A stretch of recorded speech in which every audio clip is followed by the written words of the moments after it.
Australia brought in a carbon tax on July 1st, 2012 under what was called the Clean Energy Act, and it was repealed shortly after on July 17th, 2014.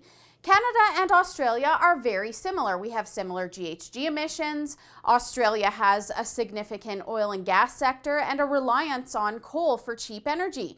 With the carbon tax, which they introduced as a cap and trade system, the same accusations and promises were made that they were big polluters and that the tax was a feel-good solution to all of their problems. They were told that they would lead the world and that this was a moral issue. Sounds familiar, doesn't it? Well, that didn't work out so well because the tax has been axed after just 2 years, and I had a chance to catch up with one of the key people that made that happen, Dr. Chris Berg with the Institute of Public Affairs in Australia. First, I asked him what the tipping point was for the people of Australia when it came to the tax. Two things happened to change the debate in Australia about the carbon tax. First, it became really clear that it was very damaging to Australian living standards. It was raising electricity prices particularly, and it was raising the cost of basic household consumables. The second thing that really changed Australians' minds was the fact that it wasn't going to do anything for global climate change. The carbon tax introduced in Australia was not going to do anything to world temperatures because we were not going to be the leader. We weren't even being followed. The idea that Australia would be able to convince China and the United States to change their energy systems was obvious nonsense, and it became to be understood as obvious nonsense. And then I was curious about environmental crusaders in Australia. We all know that we have a loud minority of activists here in Canada that often shout down logical people that are against these types of taxes. I wanted to know if the same kind of dynamic was occurring in that country, and here's what Chris told me. Australia has a very vibrant environmentalist community. We have a lot of environmental activists. We have a lot of anti-development activists who take mining companies to court to prevent them from building coal mines, for instance. That's a huge issue in Australia. But fundamentally, I don't think they represent the vast majority of Australians. The vast majority of Australians want cheap energy, and they want jobs, and they want cheap food, and they want the ability to live their lives.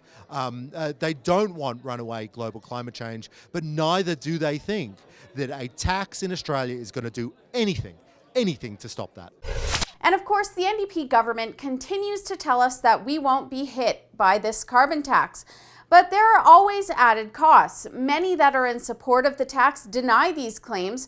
So I asked Dr. Berg about what types of hidden costs were tied to the tax in Australia. So the big costs are the downstream costs. So the government says that it's putting a price on the big polluters. Finally, the big polluters will pay their way. But fundamentally, it's the consumers who end up paying the carbon price. It's the consumers who end up paying more money in the supermarket. The Conservative opposition had great fun talking about how much it would raise the price of a rack of lamb. For instance, lamb, of course, is a huge issue in Australia.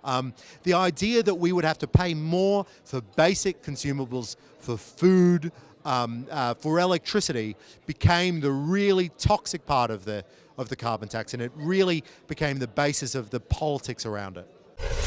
I think that Dr. Berg brought a message of hope to Canada, given the similarities that are shared between our two countries. He was a key figure in getting the carbon tax reversed in his country, and I wanted to know what we, as Canadians, can do to reverse our own tax.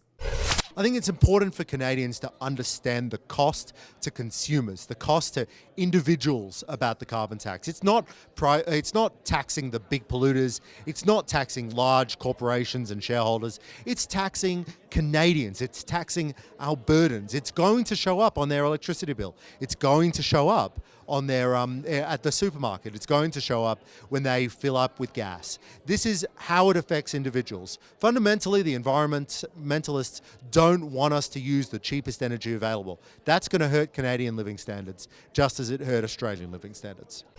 Dr. Berg was brought to Alberta by the Canadian Taxpayers Federation, and he's touring Canada to speak about the repeal of the carbon tax in Australia.